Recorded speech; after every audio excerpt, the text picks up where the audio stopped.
رمضان مبارک میں اپنے آپ کو عبادت کے لیے بندہ مختص کر لے کہ بھائی میں نے اس مہینے میں وہ عبادتیں کرنی ہیں جو عام دنوں میں نہیں کرنی۔ میں مثال دے رہا ہوں، روزانہ کی بنیاد پہ اگر ہو سکے تو بندہ صلاۃ التسبیح پڑھے، صلاۃ التسبیح سے پچھلے گناہ زندگی کے معاف ہو جاتے ہیں، ڈیلی بیسس پہ پڑھیں۔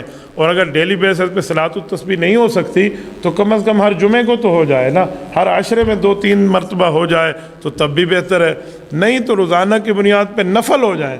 جو عام دنوں میں ہم نفل نہیں پڑھتے، ان دنوں میں نفل ہو جائیں تو وہ ایک نفل آپ کے فرض کے برابر ہو جائے گا۔ میں مثال دے رہا ہوں، کسی نے تہجد کی 8 رکعت نفل عام دنوں میں پڑھی ہے تو وہ 8 رکعت ہے، اگر ان دنوں میں وہ پڑھے گا تو گویا اس نے 8 فرض پڑھے ہیں۔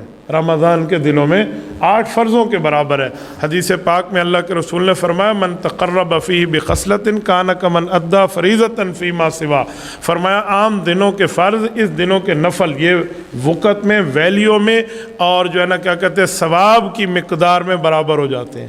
اور پھر آپ کے دماغ میں خیال آئے گا کہ اگر ہم فرض پڑھیں تو حضور نے فرمایا کہ من تقرب فیہ بخصلہ، اور اس طرح فرمایا جس آدمی نے فرض ادا کیا ومن ادا فیہ فریضہ کان کمن ادا 70 فریضۃ فیما سوا، گویا اس نے 70 فرض پڑھے ہیں۔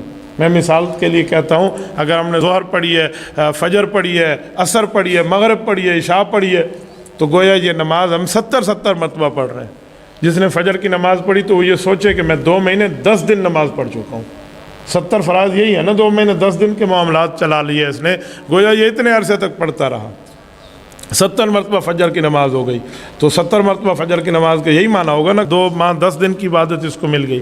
تو اس طرح بندہ کرے، اور اگر ایک وقت کے، ایک دن کے 5 فرائض اس نے پڑھ لیے تو 5 کو اگر ہم 70 سے ضرب دیں تو غالباً 350 جا کے بنتا ہے، تو ایک دن کی 5 نمازیں 350 نمازوں کے برابر بن جائیں گی، کیونکہ ایک فرض ہے اور وہ 70 فرائض کے برابر بن رہا ہے۔